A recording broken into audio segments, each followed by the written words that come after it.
Muito bom, meus irmãos. Estamos começando a TV Ágape, a TV da sua família. Hoje o programa está muito especial, o programa hoje está maravilhoso. Se ajeita aí, já dá o like, compartilha. Cada quadro hoje Deus vai falar com você de uma maneira muito especial. Mas antes de dar início ao primeiro quadro, eu quero que você compartilhe esse programa com seus amigos, parentes, para o grupo de trabalho. Vamos alcançar mais vidas. O objetivo desse programa aqui é levar o Evangelho a todas as pessoas, tá ok? Então faça isso aí. Dá o like também, que é muito importante. E nós já vamos para o primeiro quadro, irmãos. O assunto agora do podcast é maravilhoso. Fica aí para você participar com a gente. Primeiro quadro. Muito bom, meus irmãos, nós estamos aqui no podcast Ágape, esse quadro que é um dos carros-chefes do programa, desde quando iniciou a TV Ágape, que o podcast estamos aqui toda semana, recebendo um convidado, tratando de assuntos bem pontuais, e hoje eu tenho o privilégio, a honra de receber a minha irmã em Cristo e psicóloga Elidiene, essa mulher tão capacitada e tão sabedora dessa matéria, né? Vou deixar que ela primeiro cumprimente vocês, depois eu vou falar do assunto que nós vamos tratar aqui hoje. Aperta minha mão. Obrigado por você ter aceitado o nosso convite. Dá um abraço para o Serginho. Pode tá? deixar. Mas dá um alô aí para o pessoal, para a gente já dar início ao nosso bate-papo. Paz do Senhor, igreja, né? Paz do Senhor, pastor. Agradecer, né, o convite mais uma vez e a oportunidade de poder estar aqui falando, né, sobre o assunto que eu gosto tanto, né, que é a psicologia, principalmente aqui dentro da casa do Senhor. Então, muito obrigada, eu espero que seja de bom aproveito para todos. Com certeza será. Elidiene, Deus tem usado ela muito aqui para falar sobre família, sobre que relacionamento. E hoje nós vamos tratar de um assunto bem pontual, que é ansiedade e transtorno de ansiedade, esse assunto que está sempre em alta. E hoje a psicóloga vai tirar algumas dúvidas aqui para nós. E eu já começo na primeira pergunta, Elidiene. Muito se ouve falar sobre ansiedade, mas, afinal de contas, o que é isso? Aos olhos da psicologia, para a gente entender bem do que se trata. Então, pastor, ansiedade, ele nada mais é do que um sentimento inerente, né, do ser humano. Ele está com a gente desde os primórdios mesmo da humanidade e, antigamente, ele era visto como era uma questão de sobrevivência, né? Então, o homem, quando ele se via frente, né, a um risco, a um perigo, o coração disparava e a primeira reação é a reação de fuga, né? Então, aqueles primeiros sentimentos, né, de quando a gente tem medo, quando a gente está frente a uma situação de risco, eles são os sentimentos de ansiedade, que às vezes é a taquicardia e etc. Então, ele é a reação que a gente tem natural frente a uma situação que representa algum risco, que representa algum perigo para o ser humano. Ela tem uma relação muito próxima com o medo, né? Então, a gente sentir o medo, né, ver aquela situação de risco, ele automaticamente vai despertar na gente já a ansiedade. Então, eles andam muito próximo, medo e ansiedade. Por exemplo, quando a gente está andando sozinho numa rua escura, automaticamente dá aquele friozinho na barriga, dá aquela sensação... Isso, sim. Mas aí dá uma sensação de preocupação, né, do que pode acontecer. Entendi. Então, ele é o medo junto com a ansiedade. Quando a gente, por exemplo, vai apresentar um trabalho na época de escola, né, que aí a gente tem medo, será que eu vou bem? Será que eu vou passar vergonha? Aquela sensação que vem antes, né, o friozinho na barriga, tem gente que dá até uns sintomas físicos, né, maiores. Ele também é relacionado, né, à ansiedade. Então, ele é um sentimento natural do ser humano que surge frente a uma situação de risco, a uma situação desconhecida, a uma antecipação do futuro. Ele gera tensão, mas em níveis normais, ele pode ser considerado até saudável para o ser humano, né? Porque a gente se protege de alguma forma. Mas em níveis saudáveis. A partir do momento que ele começa a ficar em níveis mais elevados, aí é onde começa a gerar preocupação e pode se transformar em um transtorno de ansiedade. Todo sentimento na dose certa, ele é saudável, né? Com certeza. Não é isso? Com certeza. E outra coisa, psicóloga, qual que é a diferença de ansiedade e transtorno de ansiedade. É a mesma coisa? Eu confesso que eu não sei que diferenciar, vai ser bom até para eu aprender contigo. Não é a mesma coisa. A ansiedade, né, a ansiedade natural do ser humano que a gente tem, A que saudável? Isso, a saudável, ela é passageira, certo? Então, tem uma situação que me gera ansiedade. Por exemplo, uma atividade, meu chefe me pede para mim apresentar um determinado resultado para ele. Então, eu tenho que desenvolver um plano e tenho que apresentar um resultado para o meu chefe. Isso me gera uma ansiedade naquele momento.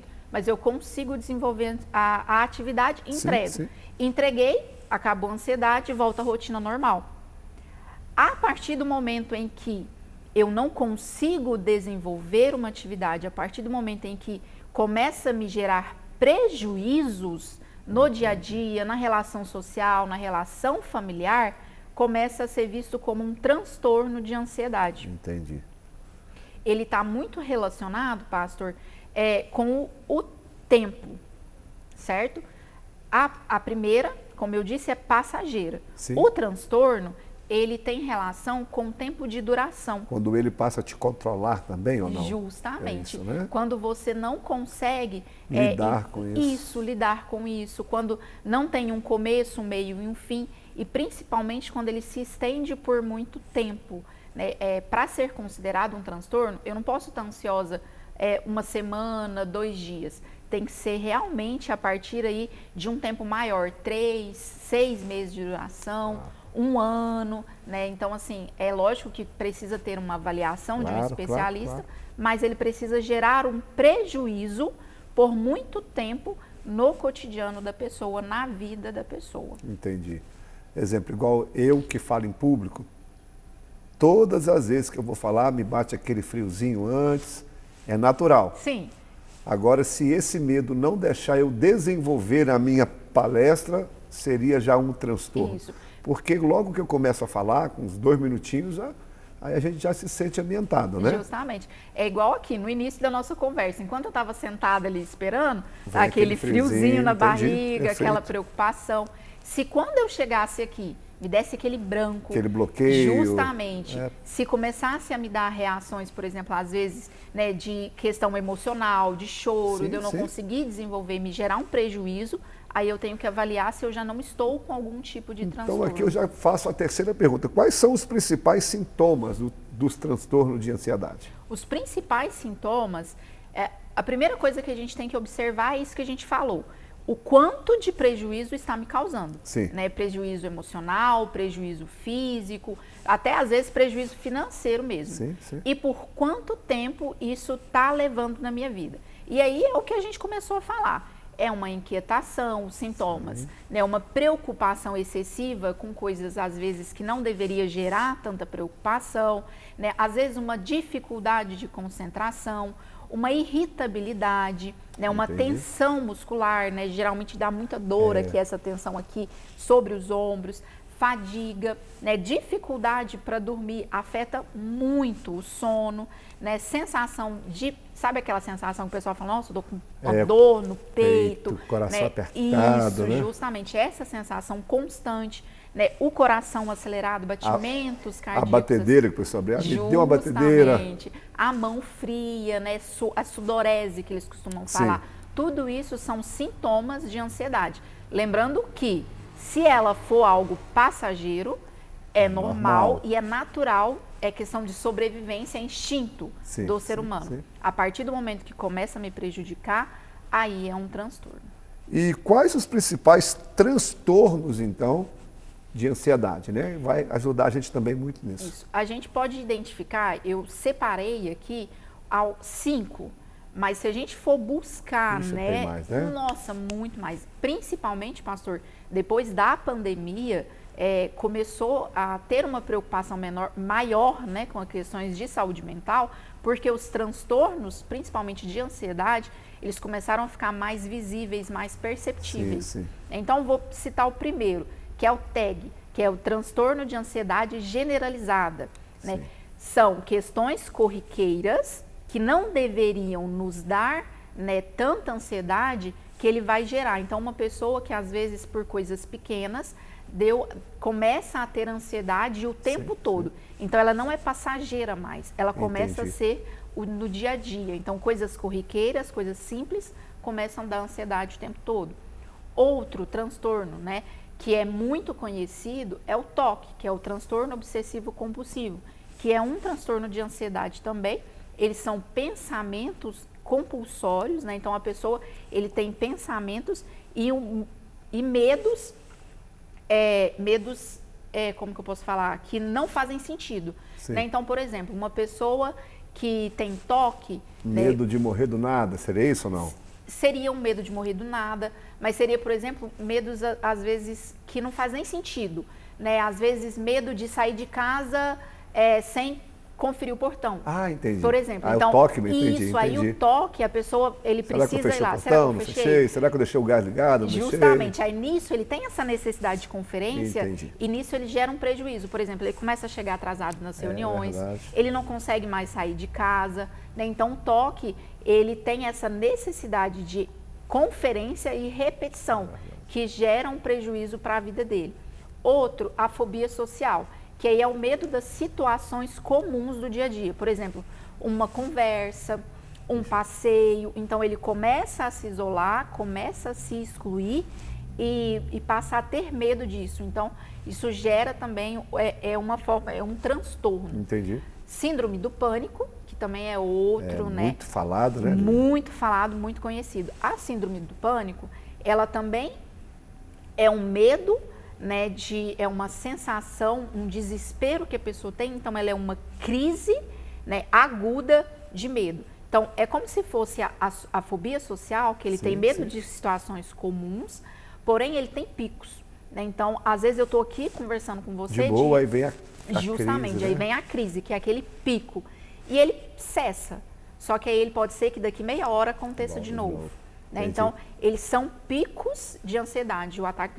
A síndrome de pânico, ela se dá, né? E a pessoa, ela tem um medo intenso da morte.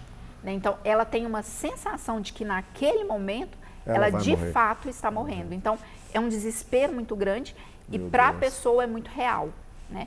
E aí, por último, eu separei a agorafobia. A agorafobia, ela é... Essa eu não conheço, não. Ela é medo de situações e de lugares que possam gerar constrangimento, que possa gerar algum tipo de impotência. A agorafobia, ela está muito relacionada com a síndrome do pânico.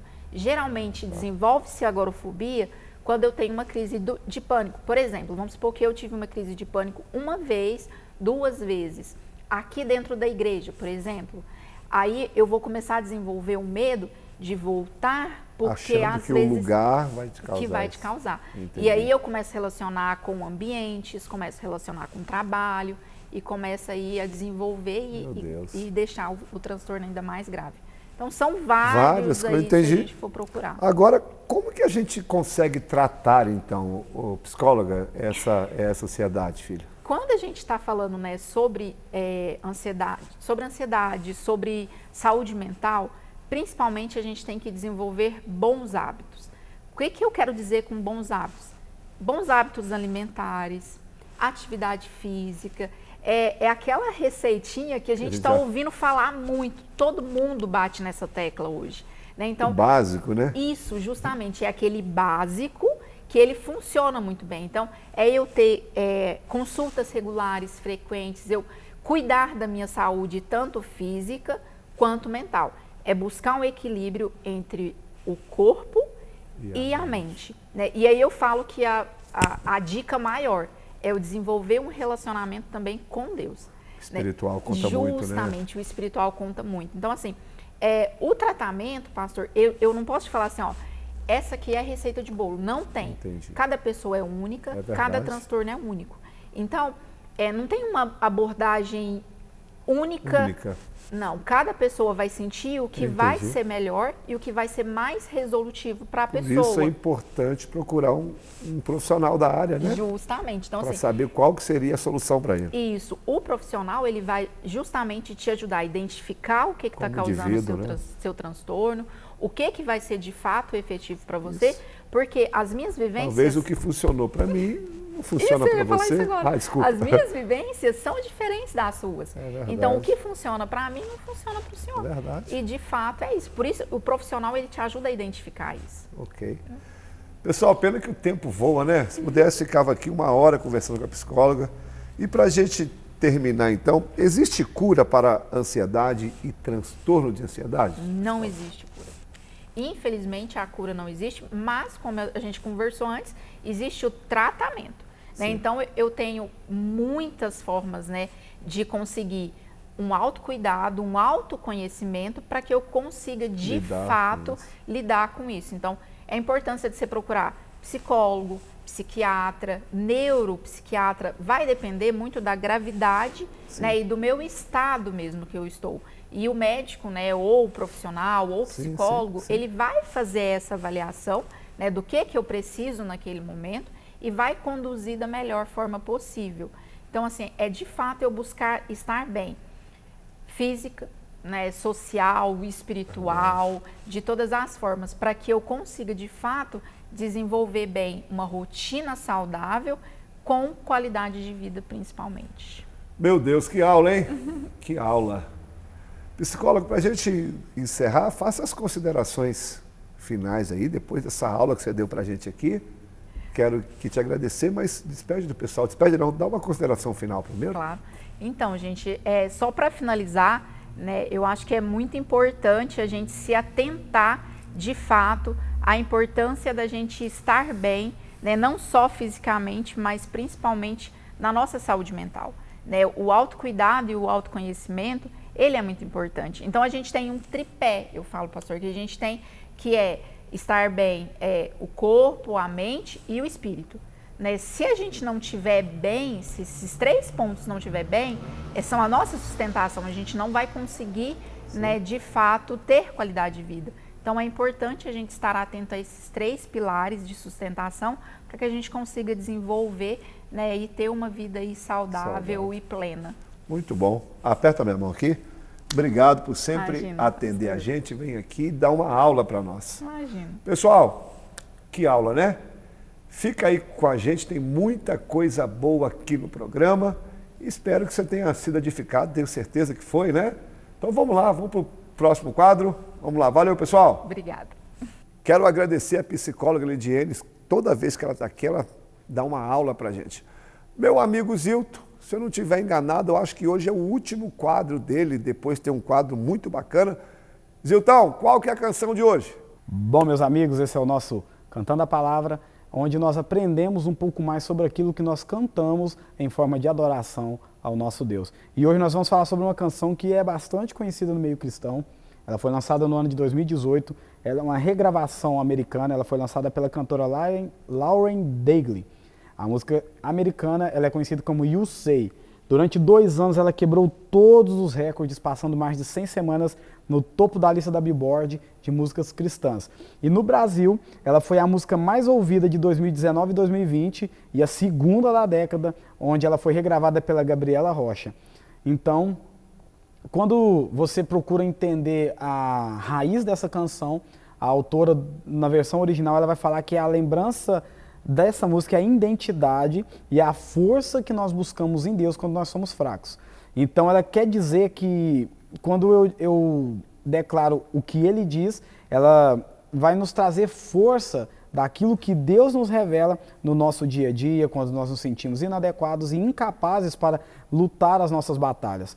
Ela é uma música que serve para nos lembrar da verdade, mas não a minha verdade, mas sim a verdade bíblica, a verdade que o Senhor declara sobre nós. Então vamos à letra. A canção vai falar o seguinte: luto contra vozes que me dizem que eu não sou capaz, contra enganos que me dizem que eu não vou chegar lá. Os meus altos e baixos nunca vão medir o meu valor. A tua voz me lembra e me diz quem realmente eu sou. A Bíblia ela sempre vai deixar claro que nenhum de nós somos capazes de agradar a Deus e viver de maneira plenamente santa. Paulo deixa claro em Romanos 3, 23, 24, que todos pecaram e carecem da glória de Deus, sendo justificados pela graça mediante a redenção que há em Jesus Cristo. Porém, o livro de Apocalipse 12, 10 a 13 vai nos dizer que o inimigo ele é o acusador. Satanás é aquele que nos acusa pelo nosso pecado, é aquele que aponta aquilo que nós fizemos de errado e ele vai falar tudo aquilo que nós não somos. É como o nosso pastor costuma sempre dizer, Deus ele conhece o nosso pecado e nos chama pelo nome, mas o inimigo ele sabe o nosso nome, mas ele prefere nos chamar pelo nosso pecado. Então a música ela vai dizer que nós precisamos dar voz à voz de Jesus. Como assim dar voz à voz? A palavra do Senhor vai nos dizer que a fé ela vem pelo ouvir e ouvir a palavra do Senhor. Então nós temos que dar voz à voz, ou seja, escutarmos o que Deus diz e fazer com que isso se torne uma verdade dentro de nós, que isso se torne um eco dentro da nossa humanidade, para que nós possamos lembrar constantemente da identidade que nós temos nele. A canção vai dizer o seguinte no seu refrão, diz que amado sou sem que eu me sinta assim, diz que forte eu sou quando há fraqueza em mim, que seguro estou se frágil eu me sentir, que eu não estou só, pois eu pertenço a ti. E ela vai para o ponto alto da música, onde há uma crescente dentro da canção, que vai falar o seguinte, eu creio sim, eu creio no que diz sobre mim. Tudo o que me importa agora é o que a tua voz me diz. A minha identidade e valor eu só encontro em ti. Então, o restante da música vai trazer uma série de afirmações que respondem ao problema apresentado na primeira estrofe. A resposta que nós cristãos temos que ter diante das acusações do inimigo, onde nós devemos declarar que isso não vem da nossa própria força, mas ela vem daquilo que nós temos e, portanto, nós somos em Cristo. Independente do que nós sentimos, o amor de Cristo ele não falha. Nós somos fracos, porém ele é forte. E na nossa fragilidade, ele nos dá segurança. E é como Paulo diz, é no nosso momento de fraqueza que ele pode aperfeiçoar a nossa vida através do seu poder. E é nisso que nós devemos crer, é nisso que nós devemos nos apegar. E no final das contas, como a música encerra, a única coisa que importa é como Deus nos enxerga. Isso não quer dizer que nós devemos continuar com a vida que nós estamos, mas entender que por meio daquilo que Ele é e da forma que Ele declara que nós seremos, Ele vai nos aceitar como estamos, mas com uma oportunidade de sermos transformados de glória em glória através da face dEle, para que nós possamos nos tornar mais semelhantes a Ele. A música ela não é estritamente bíblica, no sentido de expor passagens específicas ou de pegar um texto bíblico e cantá-lo com uma certa melodia, mas ela tem um fundamento na palavra que é muito importante também, quando nós temos várias canções que utilizam de forma deturpada a própria Sagrada Escritura. Então, eu não considero ela uma música congregacional, pois ela fala muito sobre a sua situação pessoal. Porém, quando nós cantamos ela dentro da igreja, pode ser que muitos dos nossos irmãos, eles venham se identificar com essa situação, porque nós entendemos que a igreja é um lugar onde pessoas que estão sofrendo, pessoas doentes, vêm buscar refúgio. E sermos afirmados em Cristo, em quem nós podemos nos tornar nele, pode ser a força que nós necessitamos. No caso de Diz, ela tem essa realidade específica.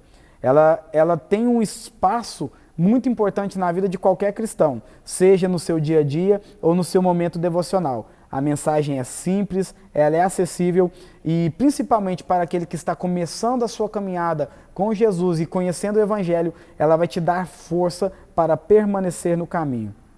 Então, meus irmãos, ela não vou te falar que ela é uma música que está sendo totalmente baseada na palavra, mas ela traz sim a verdade da palavra dentro daquilo que ela declara. É com o Senhor, pastorzão. Valeu, Zilton. Obrigado aí por esse quadro que você falou com a gente todo esse tempo, nos edificou, nos ajudou muito, mas eu sei que o próximo quadro será melhor ainda. Pessoal, já deu like? Não? Então aproveita, tá? Já compartilhou? Vamos compartilhar. Agora nós vamos para a agenda da igreja para você conferir os cultos.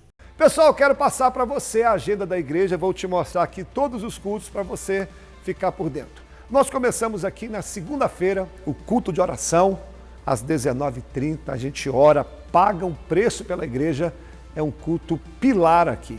Toda terça e quinta nós temos os cultos dos lares. Quando você quiser um culto na sua casa, pode agendar.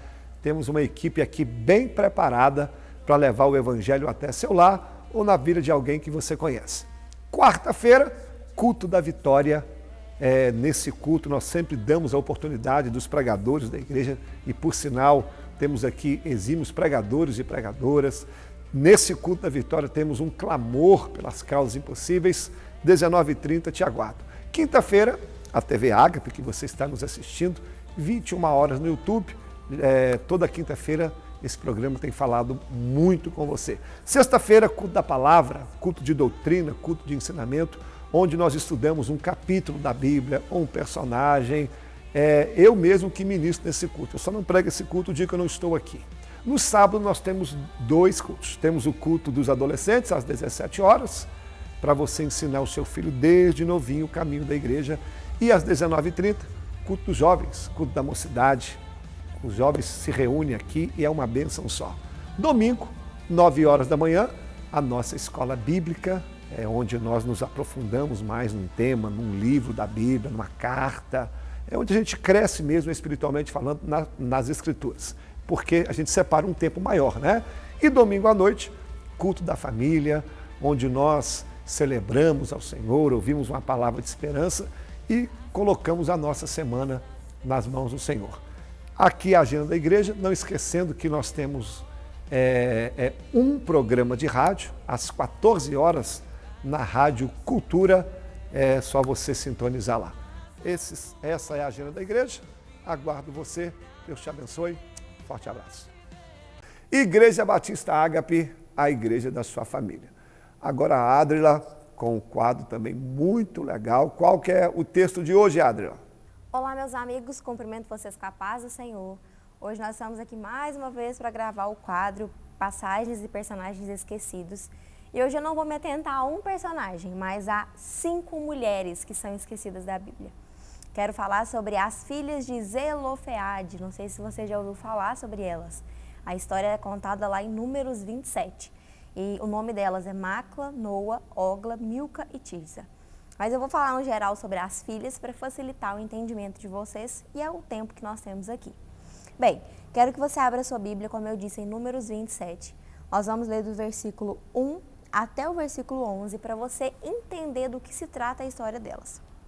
Certo dia, Maala, Noa, Ogla, Milca e Tirza, as filhas de Zelofeade, fizeram uma petição.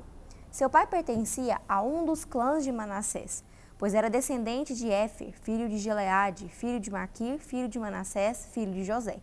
Essas mulheres se apresentaram diante de Moisés, do sacerdote Eliázer, dos líderes das tribos e de toda a comunidade à entrada da tenda do encontro e disseram: Nosso pai morreu no deserto. Não eram dos seguidores de Corá, que se rebelaram contra o Senhor, mas morreu por causa do seu próprio pecado e não teve filhos. Por que o nome de nosso pai deveria desaparecer de seu clã só porque ele não teve filhos? Dê-nos uma propriedade entre o restante de nossos parentes. Moisés, então, levou o caso ao Senhor, e o Senhor respondeu a ele: A reivindicação das filhas é justa. Dê a elas uma porção da terra entre os parentes de seu pai, a herança que teria sido entregue a seu pai. Dê as seguintes instruções ao povo de Israel: Se um homem morrer e não deixar filhos, passem a herança às filhas. Se ele também não tiver filhas, transfira a herança aos irmãos. Se ele não tiver irmãos, dê herança aos irmãos dos pais dele. Se seu pai não tiver irmãos, dê herança ao parente mais próximo de seu clã. Essa é uma prescrição definitiva para os israelitas, conforme o Senhor ordenou a Moisés. Bem, isso aqui é uma história do seguinte. Se você ler Êxodo, Números, você vai ver que no decorrer do deserto, da caminhada do deserto, a nação israelita ela foi crescendo, ela foi se multiplicando. E chegou um tempo que foi necessário fazer um novo censo, contabilizar quantas pessoas estavam em cada tribo, contabilizar tudo, numerar mesmo. Foi necessário fazer isso pela dimensão do crescimento daquele povo. E aí, Moisés, então, dividiu as tribos ali conforme os membros, conforme as tribos. Se você ler um pouquinho para trás, você vai ver certinho sobre isso, bem detalhado. Só que, infelizmente, Zelofeade era um desses membros e ele havia falecido. Então, as filhas não herdaram nada, porque ele não tinha filhos, homens, não tinha herdeiros, só tinha herdeiras. E naquele tempo, as terras eram destinadas apenas para os homens.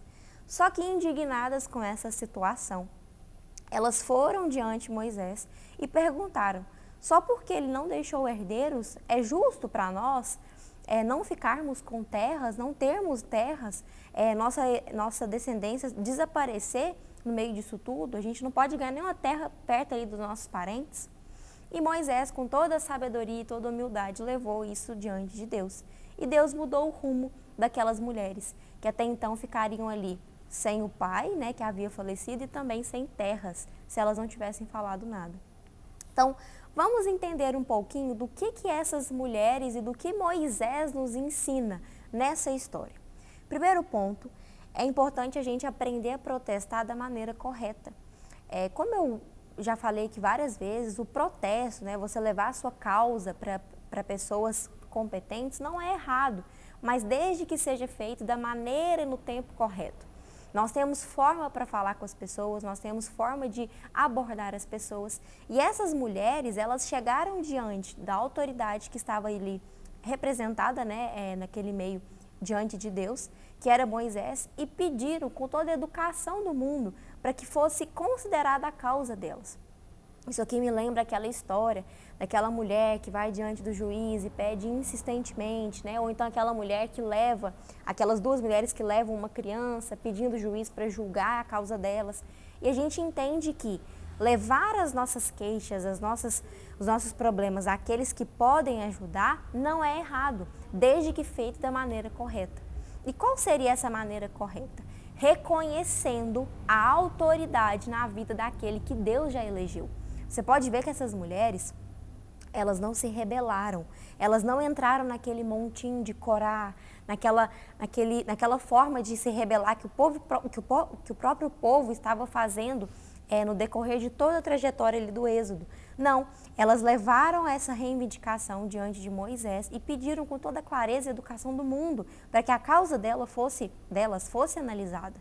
Então, quando a gente tiver algo para reivindicar, né, quando nós nos sentirmos injustiçados, né, que nós aprendamos a fazer assim como essas mulheres, levar as nossas causas para aqueles que já foram escolhidos por Deus, aqueles que são direcionados por Deus.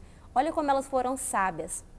Elas poderiam ter seguido o mau exemplo de toda uma nação e se rebelar, juntar ali outras mulheres, fazer uma rebelião contra Deus. E isso provavelmente custaria a ira de Deus, porque Deus, se você pegar as passagens ali para trás, você vai perceber o quanto Deus ficava irado com esse tipo de rebelião, com esse tipo de rebeldia. Mas elas fizeram diferente. Elas foram até o líder escolhido pelo próprio Deus e pediu. Falou assim, olha, vocês podem, por favor, analisar a nossa causa, porque a gente achou injusto e não teve nada de errado. E aqui entra uma segunda lição, que eu acho muito preciosa da parte de Moisés. Como eu sempre falo, a gente sempre fala sobre os grandes feitos de Moisés e não se atenta aos detalhes de quem foi Moisés. Olha que líder humilde ele era. Ele poderia simplesmente ter falado assim, a lei de Deus é essa, vocês gostem ou não. Eu não vou levar isso para Deus, eu não vou importunar isso para Deus. Mas não, muito pelo contrário. Ele as ouviu e levou a causa dela diante de Deus.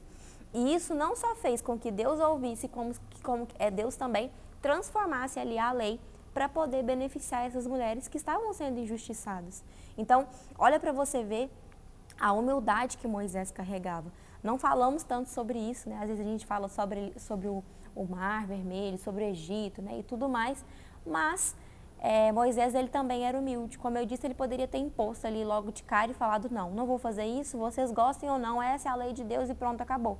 Mas não, ele levou a causa delas diante de Deus com toda a humildade do mundo e Deus as favoreceu por causa disso.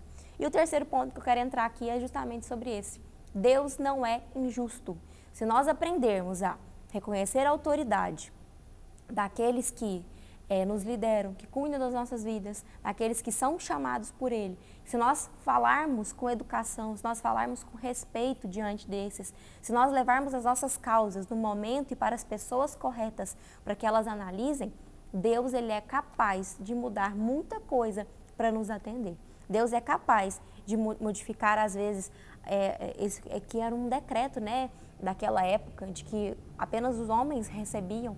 Naquele momento, Deus mudou algo ali para favorecer aquelas mulheres e outras que, porventura, poderiam acontecer sobre isso. Então, Deus ele não é injusto. Se nós aprendermos a reconhecer a autoridade daqueles que Ele confiou, se nós fizermos as coisas da maneira correta, sem rebelião, sem rebeldia, sem desobediência, ele pode sim inclinar os seus ouvidos para nós.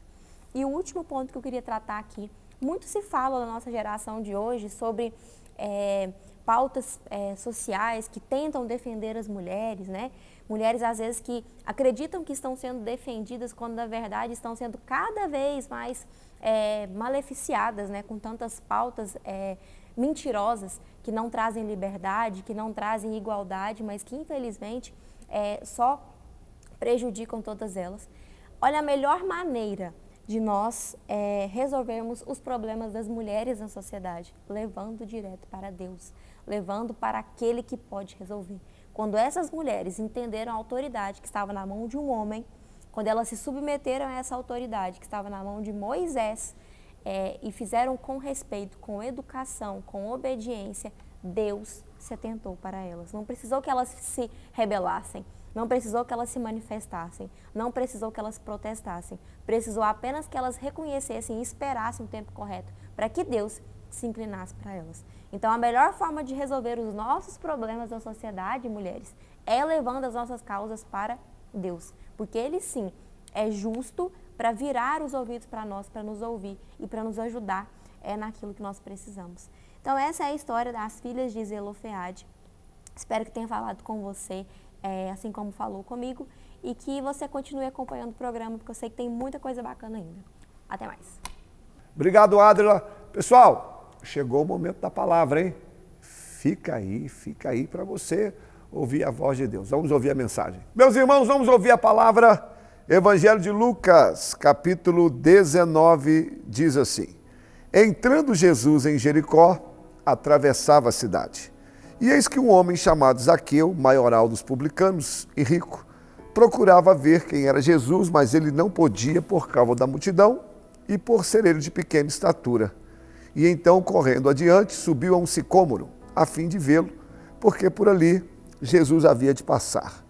E quando Jesus chegou àquele lugar, olhando para cima, disse-lhe: Zaqueu, desce depressa, pois me convém ficar hoje em tua casa.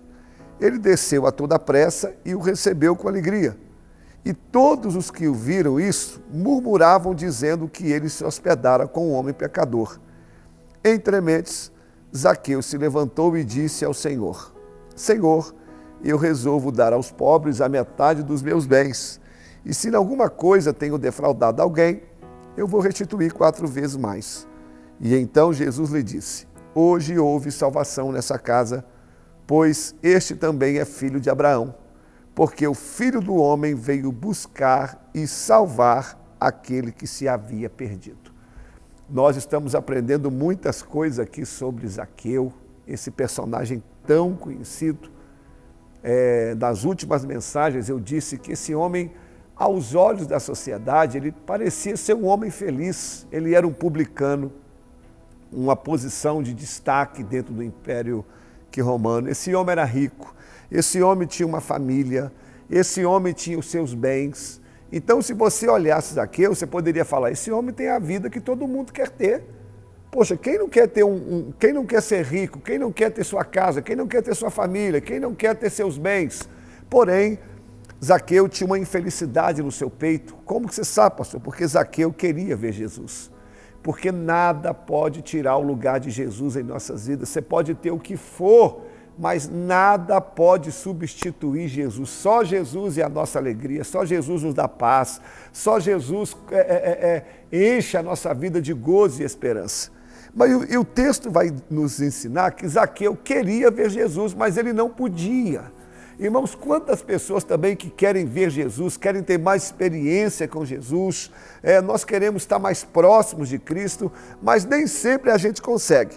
E a Bíblia vai dizer o motivo, por que Zaqueu não conseguia ver Jesus. Primeiro, por causa da multidão que estava na sua frente. Então, sempre quando Jesus passava, tinha uma multidão atrás dele. E multidão na Bíblia, eu sempre falo isso aqui, é no mínimo 5.000 pessoas, sem contar mulheres e crianças. Então, na frente de Zaqueu, tinha inúmeras pessoas, cada pessoa ali simboliza um problema. Então, aqui eu aprendi algo. Na busca do nosso objetivo, e todas as vezes que você quer ver Jesus, o que não vai faltar para você é problema. Terão inúmeras coisas na sua frente. Eu queria ver Jesus, mas eu tenho problema aqui, tenho problema na família, problema na igreja, e problema financeiro, e problema de saúde. Irmãos, o que não vai faltar para a gente é problema. Ah, eu quero fazer uma faculdade, não vai lhe faltar problema. Eu quero tirar a carteira de motorista, não vai lhe faltar problema. Problema que não vai faltar. E a Bíblia vai dizer o segundo motivo, que ele era de pequena estatura. Zaqueu tinha mais ou menos 1,60 m, ele era bem abaixo da média de altura dos judeus, mas ele tinha culpa de ser baixo? Não tinha culpa, ele já era baixinho, havia uma multidão na frente dele, então repare que lhe faltava algo. Antes tinha coisa demais, que era multidão, agora tem coisa de menos. Eu aprendi uma outra coisa, na nossa busca por Jesus, sempre vai nos faltar algo, sempre. Sempre você vai ter falta de algo. Eu não tenho dinheiro, eu não tenho tempo, eu não tenho amizades, eu não tenho carro, eu não tenho isso. Irmão, se você for ver as coisas que você não tem, você nunca vai fazer nada. Talvez eu estou pregando para alguém agora que você queria ser mais íntimo de Jesus, ou você tem um objetivo, mas tem problema demais, ou lhe falta algo. Mas o que eu gosto em Zaqueu, apesar desses problemas, ele diz assim, eu quero ver Jesus, nem que eu tenha que fazer alguma coisa. E diz a Bíblia que ele vai correr, vai subir em cima de uma árvore, que é um sicômoro, com uma árvore cheia de folhas. Mas o que Zaqueu está nos ensinando é o seguinte, tem problema demais, ou me falta algo, mas eu vou dar um jeito, porque quem quer dá um jeito, quem não quer dá uma desculpa. E às vezes, como Zaqueu, nós precisamos de tomar algumas decisões drásticas, nós precisamos de fazer aquilo que a gente nunca fez, a gente tem que fazer alguma coisa ao invés de dar desculpa. Desculpa não nos leva a lugar nenhum, o que nos muda é quando a gente resolve fazer alguma coisa. Olha, irmãos, não era normal um adulto correr na Galileia, aqui na Judéia, desculpa, e muito menos subir numa árvore, mas Zaqueu não está preocupado com a opinião alheia, Zaqueu não está preocupado com aquilo que as pessoas vão dizer dele. Zaqueu está dizendo o seguinte, quem está precisando de um milagre sou eu, quem quer ver Jesus sou eu, quem tem um objetivo sou eu, quem quiser falar pode falar, mas eu não estou nem aí para aquilo que as pessoas vão dizer. Irmãos, quando eu me encontrei com Jesus de verdade, a minha vida era toda enrolada e eu tive que tomar umas decisões. Eu abandonei alguns amigos, eu abandonei alguns lugares que eu frequentava, eu abandonei alguns hábitos, eu não era casado com a Flávia, casei, eu bebia cerveja que eu parei de beber, eu ia para a festa que eu parei de ir, comecei a fazer coisas que eu nunca fiz. Tinha problema demais, ou me faltava algo. E outras pessoas começaram a me criticar, mas e daí? Eu não estou preocupado com a opinião alheia. Eu quero é ver Jesus, eu quero é ter o meu objetivo conquistado. Eu quero ver Jesus, nem que para isso seja eu tenha que subir numa árvore, mas eu quero fazer algo que eu nunca fiz. E essa palavra também é para você. Você está precisando de fazer alguma coisa, você está precisando de tomar uma decisão.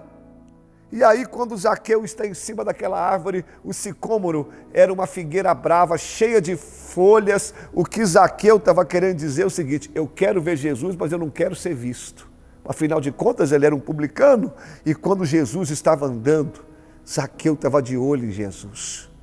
Você consegue imaginar Jesus andando, Zaqueu lá em cima dizendo, que homem, esse é o Salvador, esse é o homem a qual a gente espera. E Zaqueu só de olho, mas diz a Bíblia, irmãos, que Jesus passou no lugar onde Zaqueu estava. Quando Zaqueu olhava para ele, Jesus parou.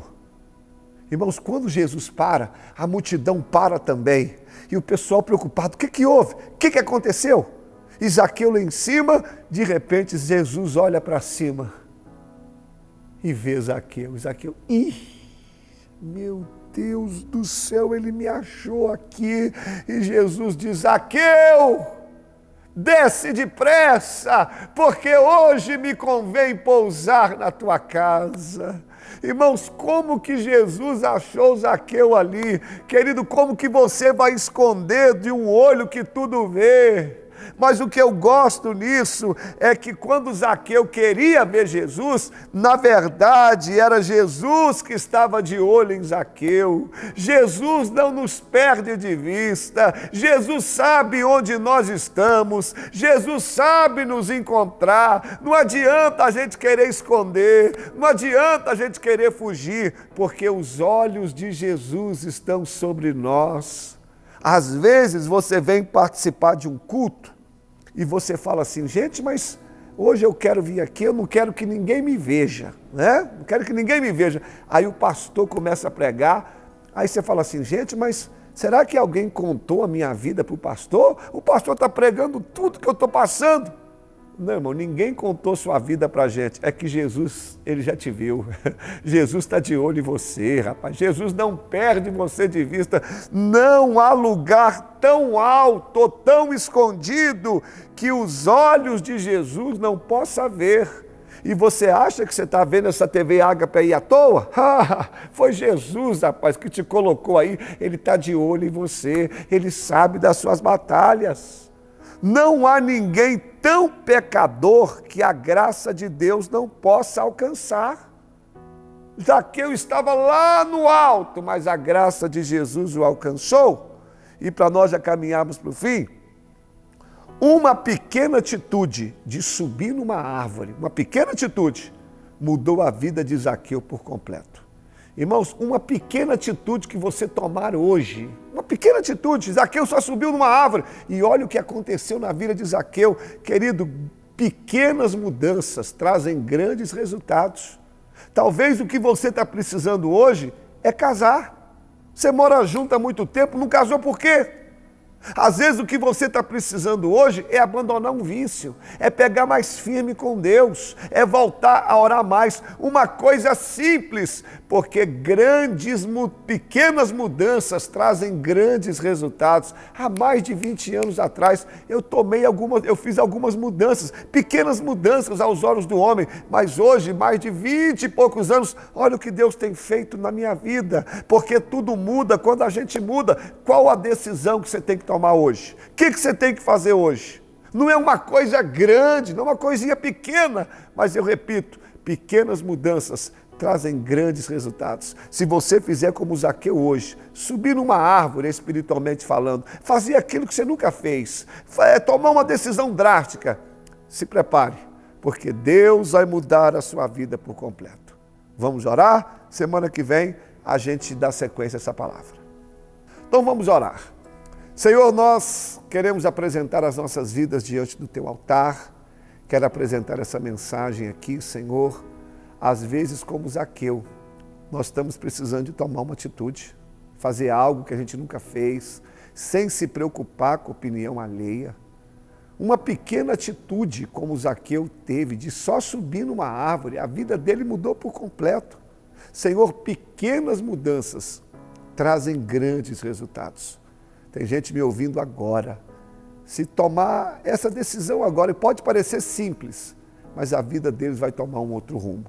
Eu quero apresentar também essa família que ouviu essa palavra, quem sabe estão enfrentando uma crise, tem alguém enfermo, ou uma crise financeira, ou alguém afastado, que o Teu doce Espírito venha trazer a resposta, a solução. Fortalece esse homem, fortalece essa mulher. Senhor, toda enfermidade, repreenda. Senhor, essa situação que aos olhos do homem parece impossível, mas para o Senhor não há nada impossível. Eu quero profetizar toda a sorte de bênçãos na vida do Teu povo. É a oração que eu faço a Ti em nome de Jesus. Amém e amém. Assim a gente encerra a nossa TV. Espero que você tenha gostado. Não esqueça de dar o like nem de compartilhar, tá ok? Permitindo Deus, semana que vem estaremos aqui. Um abraço, boa noite, paz do Senhor, fica com Deus.